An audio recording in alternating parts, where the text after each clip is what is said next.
You're listening to Media Automated. Join us as we explore the intersection between self-improvement and business excellence, showing you the strategies that will help you take your message, your brand, and your podcast to the next level. Let's begin. You self-sabotage, you know it, and it's not required. Welcome back, my friends. I'm your host, Bryce Prescott, and you are watching another episode of Media Automated, where self-improvement meets business excellence. I'm excited for today's episode. But before I get into that, I just wanted to do a little bit of housekeeping. Thank you so much for your interest in this show. Thank you for watching. Thank you for subscribing to the YouTube channel and to the other directories where you listen to this podcast. I appreciate it more than you know. My goal is to help you bridge the gap from, as the name of the show suggests, from business excellence to self-improvement and all of the intersection that includes those two things. I know exactly who I'm speaking to, and you run a small business, you run small teams, you've had a modicum of success, you're doing decent, but as you've done this, it started to expose certain aspects of the challenges that you didn't know you were going to face, because this is let's be honest, possibly the first time you've ever dealt with these type of problems as you've both grown yourself and you've grown your business. Today, I wanted to talk about self-sabotage and break it apart in a different way than you might have heard before. Because the fact of the matter is that every single one of us have an aspect of this that we experience, where we do things, we think thoughts, and we have actions, and we even have programs of behaviors in our conscious and subconscious mind that actually pull us back, that limit us from true success. And I wanted to talk to you about that, because it's not just sufficient to say, well, I'm self-sabotaging. A lot of times we feel hints that we're sabotaging ourselves, but we don't know what the actual pieces of it are and how those pieces formulate into a change in our belief structure about what we're worth and what we can achieve, as well as naturally our behaviors. So I wanted to talk about that today. I wanted to talk about what those steps were, because this is the problem that I see today. I see it almost exclusively in small businesses. I see it with founders and with individuals that are running small teams that have something great that they provide the business world. They have an incredible product or service, and they put their head down and they grind, as you would say, and they do the thing. And then they get a certain level of success, and that's when the sabotage comes in. Because it's really easy when you're on the arc up. But when you get to a certain point, it becomes more difficult to maintain that level of growth and that level of achievement. And so the game changes for you. See, what happens is you start to question things. You start to put yourself in a position to where you wonder. You go back to scarcity. You got to where you were because you had a shift in your mindset towards abundance. You started believing, you know what, I can do this. Maybe you even did some of the things that really help accelerate that. You wrote lists of experiences that you wanted to achieve, and you wrote material items that you wanted to acquire, and you allowed yourself in this wonderful space to just kind of dream bigger, to grow bigger. And then all of a sudden, as what happened to me, you start to get those things. You start to look at your list of goals and of achievements and experiences and go, oh my gosh, I have that now. Oh my gosh, this is amazing. And the newness of this new world, it irritates something in your subconscious. And I wanted to illuminate that, because the reality of the entire situation and the reason why people self-sabotage is because your identity doesn't match up with your results. And I don't mean that in a derogatory way. I mean that in that, to use a football analogy, you outkicked your coverage. You have a certain identity on a subconscious level about who you are, about what you're capable of achieving, what your values are, what your beliefs are. And those things dictate your behaviors. I've talked about this several times, that your identity governs your values, which governs your beliefs, which govern your behaviors. Well, if you have an identity level and you a certain level of achievement that feels normal, and you've done more than that, you will sabotage back down to that level if it goes unaddressed. I've heard several entrepreneurs and authors use the example of a thermostat. When you set your thermostat in your home at, say, 72 degrees, its mechanism is to keep you at 72 degrees. So if the temperature of the home dips below 72 degrees, the heat will kick on to raise it back up to where 72 degrees is. If it gets too hot, the AC will kick on and bring it back down to 72 degrees. I want you to consider that you have a success thermostat right now. You have a level of success, of achievement, that you are completely okay with, that your system will not buck against. Your conscious and subconscious mind will not push against it. If you get below that, you will hustle, you will grind, you will know, I need to get back to that, but you won't know how to articulate it. I've experienced this a lot myself. There's certain things that just feel natural to me. I have no issue up to a point in the achievement of my goals relative to my own personal life or my business. It's the same for you. You have this sort of success thermostat that's very real. But when you are overshooting it, when it's more than you anticipated, when you made more money than you thought you would, when you now have things that you'd only dreamed of before, and you're forced in a way to acknowledge that you're living your dream life, or at least living a part of the life you had dreamed of, if you don't address that thermostat, that part of your identity, it'll turn on, you will sabotage, and you will bring it down to that level before. And oftentimes, it will kick it below, and you will have to rebuild because you allowed that sabotage to destroy momentum. Nobody wants to continue to wither and fail. When you're in that space of self-sabotage, speaking from personal experience, what it feels like is that you have this sort of cloud of delusion around you. Right and wrong and up and down and correct and incorrect, they're all more pliable. You find yourself being willing to talk yourself into thinking that certain things are okay, or getting really upset about certain things that really shouldn't matter. You become really questioning of a lot of silly things. And it causes this space of kind of confusion. Like I said, this bubble of delusion. One of the effects that happens in that place as well is that you start to almost look for blame in others. You start to look and go, oh man, of course it's hard to get business right now. I mean, look what's going on with the economy. The inflation rates are higher than ever. We're experiencing, prices are going up. You are outside of yourself trying to explain away why you haven't been able or willing to continue to succeed at the level to which you once did. I want you to consider the danger in that. I want you to consider how it's very, very important that you let that go. The moment that you find yourself putting blame outside of you and saying things like the market caused this adjustment in my business, like I had this experience with a competitor that lessened my business, client satisfaction has changed.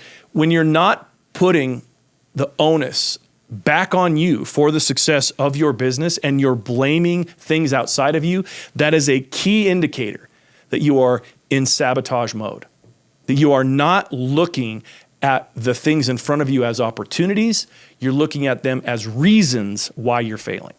Because let's connect those dots. If you are self-sabotaging, you are failing. The trajectory is downward. Now, the intensity of that trajectory depends. It doesn't mean you're going to go broke or bankrupt tomorrow. It just means that there is a momentum, there is an ebb and a flow. And when you are in that space of sabotage, when you're questioning things and when you're feeling stuck and you don't know what to do and it's everybody else's fault and the market this and the economy that, you're failing. And you have to acknowledge that that's where you're at.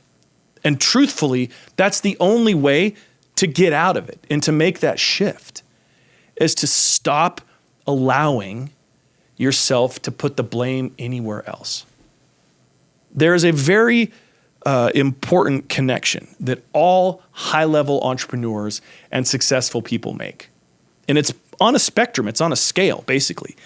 And the further up the scale for personal accountability for every aspect of your life, the higher the level of success that you will achieve.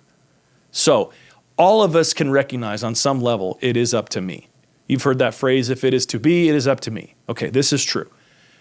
But a lot of us then go, if it is to be, it is up to me. But I just need the support from my wife. But if only, my systems work and I get enough leads. And you're blaming, you're putting it out there. That's on the spectrum of this scale. When you're all the way at the top and success is the only option and it is the only result, and that you are savagely committed, ruthlessly committed to your own success and to the success of whatever project you're a part of, there is no excuses. That spectrum removes it. It's only up to you. You are the only person that needs to make a shift. You are the only person that has messed up or failed. It is 100% yours. When you're at that level, you are in the same room, metaphorically speaking, with the truly successful. When you're anywhere below that, you can still have certain levels of success, but they will be capped. Hence, the example of talking about the success thermostat. So quite honestly, the way that you remove or raise that thermostat to be able to handle more success in your life and to be able to continually grow at a high rate is to fully embrace accountability. There's nobody but you that can fix your problems.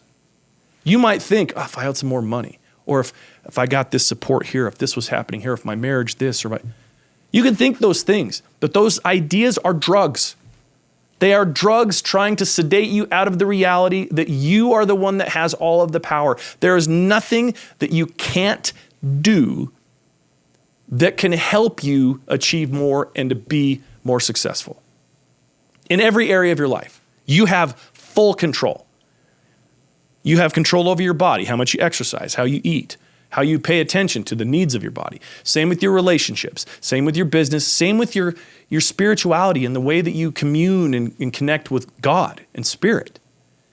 You are the one that has all of the control. And so if you feel the temptation to blame it on somebody else, that is a sign. That is a sign that you have internal work to do. That is a sign that you have allowed your identity to be less than what it needs to be to continue to succeed, and that there is an opportunity for you to truly embrace who and what you can be. Henry Ford has that great quote where he said, whether you say you can, or I'm butchering this quote, obviously, whether you believe you can or you can't, you're right. Well, the mechanism that makes that question and that quote truthful is the personal one. Do you believe you can do it? See, there was a point where you believed you could do it. When you hadn't achieved anything noteworthy, when you hadn't made it to that next level, when you hadn't overcome the obstacles of growing something to a point to where now it pays your bills, you have employees, you have a team, you have a great product. There was a point where you had to believe that that was going to happen, and you had to take the swift, powerful action towards those goals and those achievements. And then you did it. And now you're in this space between. And here's the crazy thing. It's the same devil. It just has a different look to it. The same devil is now you have to put that benchmark into what your new standard is, the new desire for success that you have, the new benchmark, the new level. And you have to then reach in on an identity level inside of you and believe and choose to know that factually you can. Now, like I said, if you don't do this, you're just going to wither. You're going to slip. You're going to start to blame other people. And there's a common theme here. What that creates is misery. It creates unhappiness. It creates discontent. It creates the type of dynamic where you feel like it's time for you to sedate. So you turn to substances, to things that take you out of the present moment. Because when you're in the present moment, there's a battle. There's a battle between the subconscious reality, knowing that you control it all, and that your subconscious isn't going to allow you to get off the hook by blaming other people, and it's battling your conscious mind. It's like a crew of a ship and the captain, and the crew has listened to the captain and knows what's really going on and knows what's really possible, and the captain itself is asleep at the wheel. So it causes disconnect and discontent. But I want to help you fix this. I want to help you illuminate better the awareness you need to make the adjustments. Because part of what I said is that one of the symptoms of this issue is you find yourself in a place of self-delusion. Like you seem like you're in this cloud of delusion. You're just not feeling it. Well, that delusion is caused by this battle between your conscious and your subconscious. Because in a perfect scenario, in an elevated ideal scenario, your conscious mind, which is the captain of your ship, is giving orders to the crew, which is your subconscious mind. And the crew believes the captain believes what he's saying. The crew says, yes, I want to go there too. And the reason why I know that the captain is telling me the truth is because his actions back it up as well as his thoughts and his feelings. It's complete. So I want to help you fix this. I mean, I can't fix it on a podcast, but what I can do is I can help you to kind of break out of this delusional cloud. And there's a simple format that I wanted to teach you about this. It just allows you to have a very real conversation with yourself.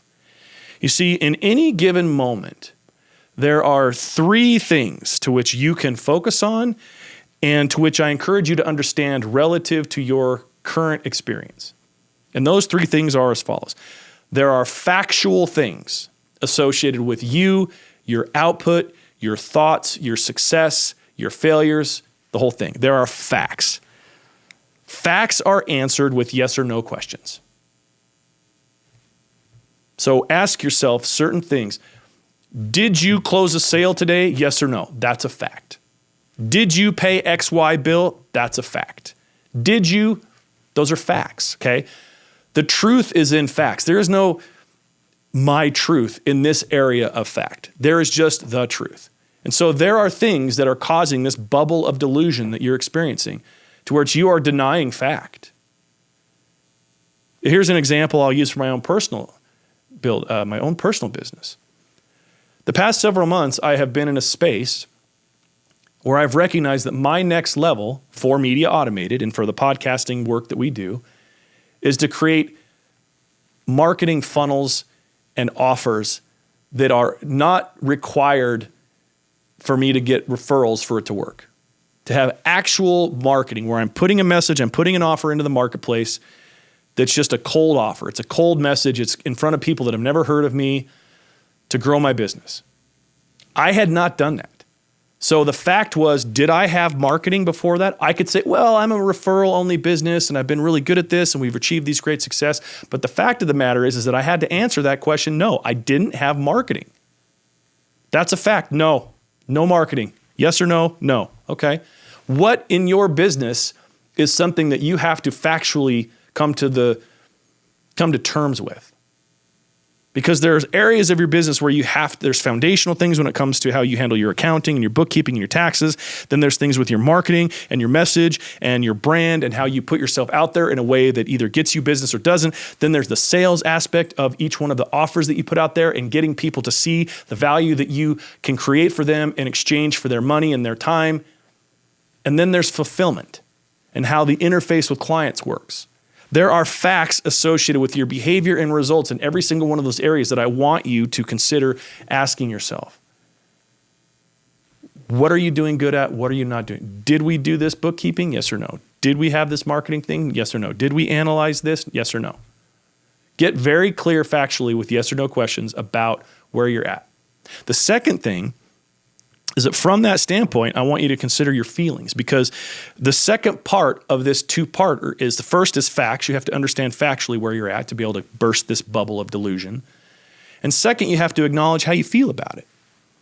Because here's the beautiful thing, as powerful as feelings are, and as important as it is to acknowledge your feelings and to recognize that your feelings are somewhat of a compass for how you truly think and feel about certain things, they also have the capacity to lie to you.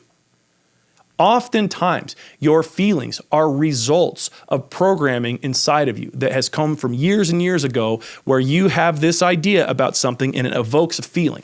That feeling can be an utter lie. That feeling can be based in zero fact, but contextually, it represents something to you that has a meaning, and that meaning evokes emotion, and that emotion is how you feel about it.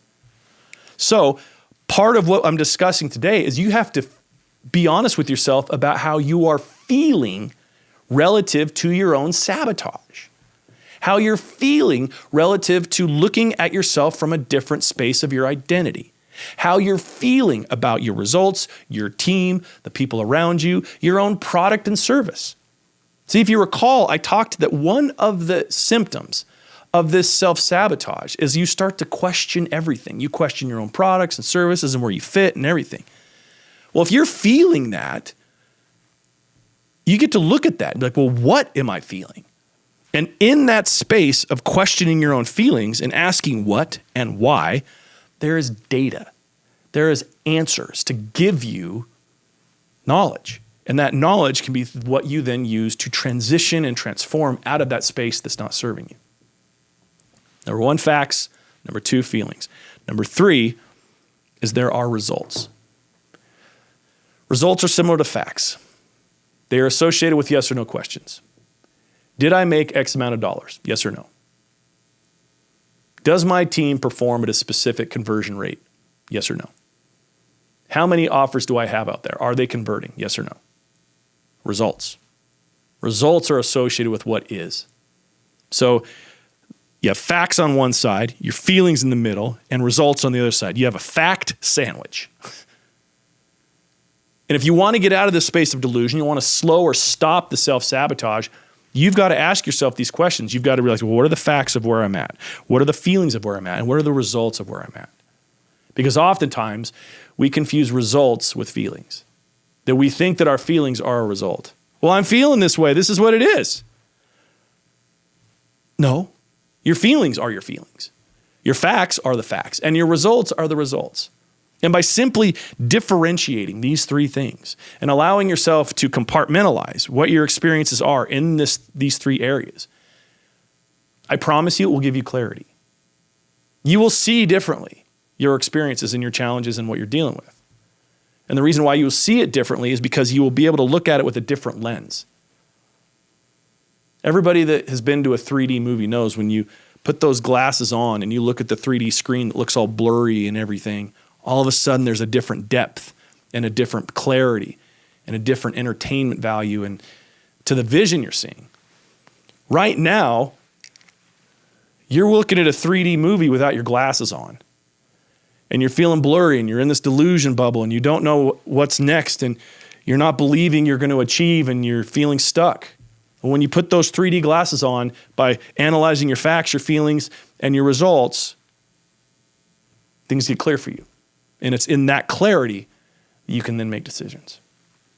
Now, my friends, before I wrap this up, I wanted to offer this to you. I recognize that this can be a challenge. I recognize a lot of this deep work is very difficult to do on your own, that oftentimes we need each other. And I want to let you know that that's a part of what my services that I offer within the podcast alchemy package, within my host consulting, with even my just business consulting that I offer as a part of Media Automated, is that as a mentor and as a consultant, I can help you to organize your facts, your feelings, and your results in a way that allows you empowerment and allows you knowledge so that you are no longer bound by the boogeyman anymore. And that's an important thing. I wanted you to know that. As well, I wanted you to give a shit about this. I see really great people that have incredible products and incredible services fail on the regular because they are unwilling to stop the bleeding that self-sabotage creates, and that they are unwilling to look inward and realize that they are worth more. They can achieve more because they were destined to. In this moment, I'm reminded of that silly anecdote that human beings are the only species that cap their growth. You would never see a redwood tree stop growing to its tallest, most grand height just because it didn't believe it was worthy to be that tall.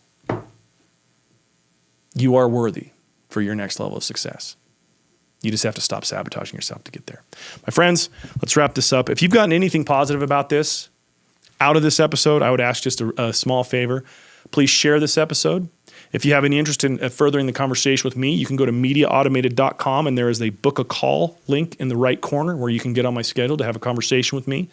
If you're interested in any of our podcasting creation services, if you've realized it's your time to get your message out there and that having a powerful podcast in your quiver is a missing piece for you in your marketing, hit me up. My friends, this is an important subject. I hope that if there's anything that didn't resonate or that you're unsure of, go back and listen to the episode, watch it again. Because I want you to get out of this cycle of self-sabotage. And I want you to want yourself to get out of that cycle of self-sabotage. And I'm willing to help you there. And that's it, my friends. You've been watching Media Automated, where self-improvement meets business excellence. I'll see you next week.